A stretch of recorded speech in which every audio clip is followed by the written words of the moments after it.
বাংলাদেশ একটি অন্ধকার সময়ের ভিতর দিয়ে যাচ্ছে। একটি জাতির একটা অংশের মুখ সম্পূর্ণভাবে বন্ধ করে দেওয়া হয়েছে। আমি পরে খবর নিয়ে জানলাম কোনো এনজিও জানতো যে সরকার পতন ঘটবে জানুয়ারি মাসেই, কারণ 15ই আগস্টের ছুটি তারা ওই বছর ক্যালেন্ডারেই রাখে নাই। আমার যেটা মনে হয় কি যে এই আপোষ যে ওরা করেছিল এটা তারাও জানতো, কিন্তু তারা যে জানতো এটা ওরা জানতো না। এখন ওরা এবং তারা কারা এটা বুদ্ধিমান মানুষের বুঝে নেওয়া দরকার। এই আপোষটা বা এই ক্যামোফ্লেজটা, যেমন জামাত ক্যামোফ্লেজ করে ক্ষমতা এসছে, জামাত পিছনে ছিল, শেখ হাসিনা বারবার বলার পরেও শেখ হাসিনাকে বিশ্বাস করা হয়নি, এবং তারা ছাত্রদের দিয়ে একটি নড়বড় আন্দোলন শুরু করলো এবং পরে সেটি সন্ত্রাসী আন্দোলনের রূপ নিল, এবং কেউ কেউ বলেছেন যে সশস্ত্র আন্দোলনের দিকেও আমরা ধাবিত হতাম।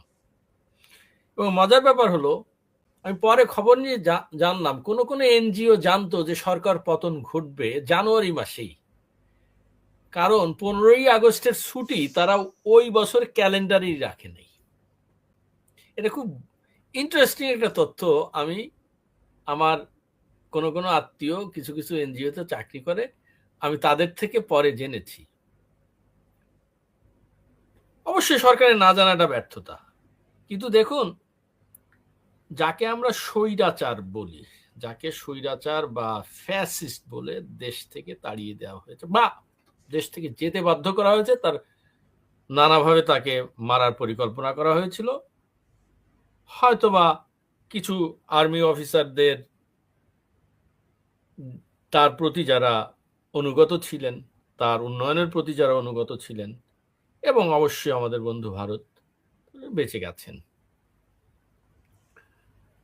কিন্তু এই যে 17 বছর ধরে তিনি কিন্তু কাউকে নিষিদ্ধ করেননি। উনি বলেননি তুমি ইলেকশনে আসতে পারবে না।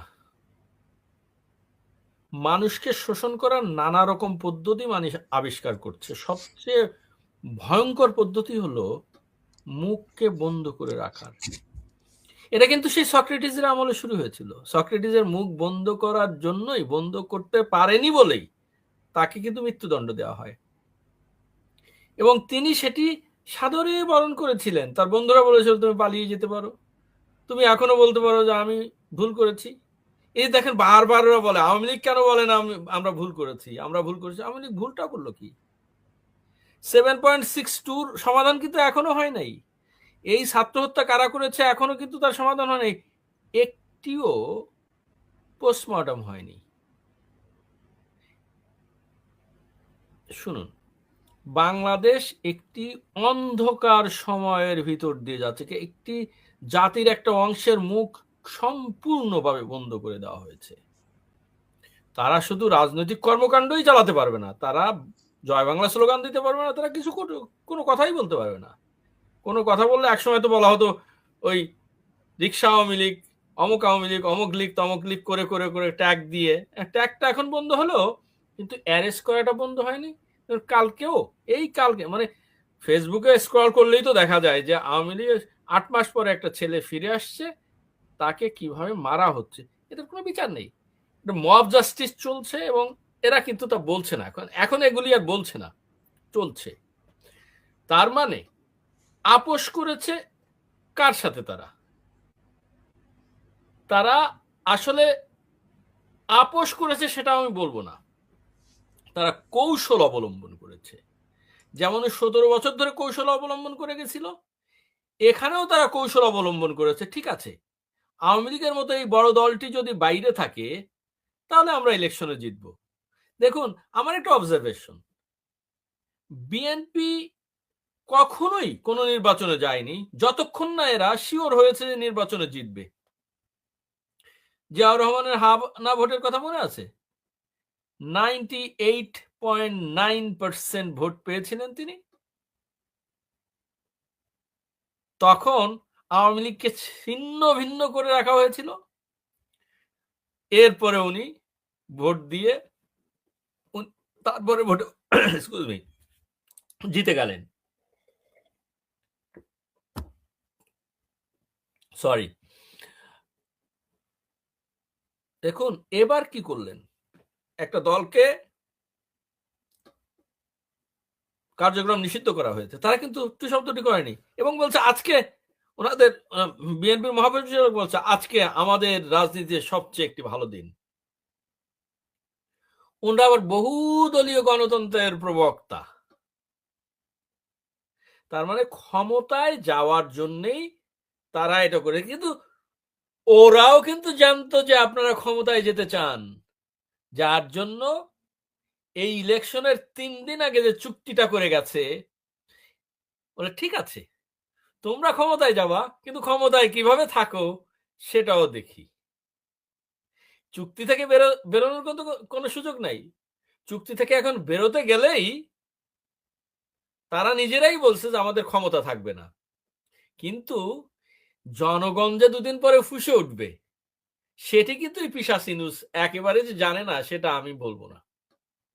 আমার মনে হয় যে এই যে তথাকথিত আপোষ, এবং উনি বলছেন স্বরাষ্ট্রমন্ত্রী এ পর্যন্ত বলছেন যে বিদেশ থেকে চুল পাকা লোক নিয়ে এসে সংস্কারের যে তকমা আমাদের গিলিয়েছিল আমরা সেটা গেলার চেষ্টা করেছিলাম এবং আমরা ওখানে নোট অফ ডিসেন্ট দিয়েছিলাম।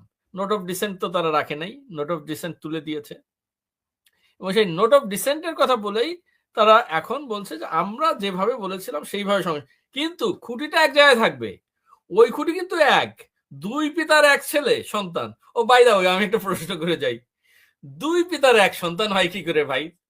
আমাকে একটু বুঝাই দেন তো। এই যে আমাদের, আপনাকে শুনতে পাচ্ছি না, আমাদের এক পিতার 2 সন্তান। না উনি বলছেন 2 পিতার 1 সন্তান। তাই না? আচ্ছা 2 পিতার 1 উনি সন্তান। বলছেন 2 পিতার 1 সন্তান, বিএনপি এবং জামাত 2 পিতার 1 সন্তান। আমি জানি না বাংলা এদের কি বলে, আমি জানি না, আমি আসলে কবি তো অত কিছু আমি জানি না। অতএব চোরের উপর বাটপাড়ি যখন করবেন তখন কিন্তু আপনাকে একটু বুঝে সুঝে করতে হবে।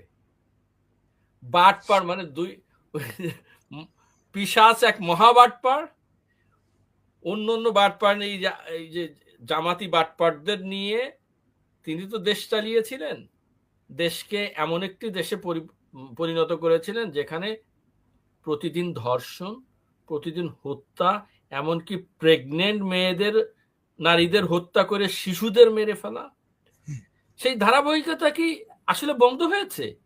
বন্ধ হয়নি। তার মানে তাদের যে আপোষের গুণগান এটা শুধুমাত্র ক্ষমতায় যাওয়ার জন্য, বাকি সব একই থাকবে, আমরা একই জায়গায় থাকবো, একই রকম দেশ চালাবো, শুধু আমাদের ক্ষমতাটা হস্তান্তর করে দাও, এইটা ছিল আপোষ।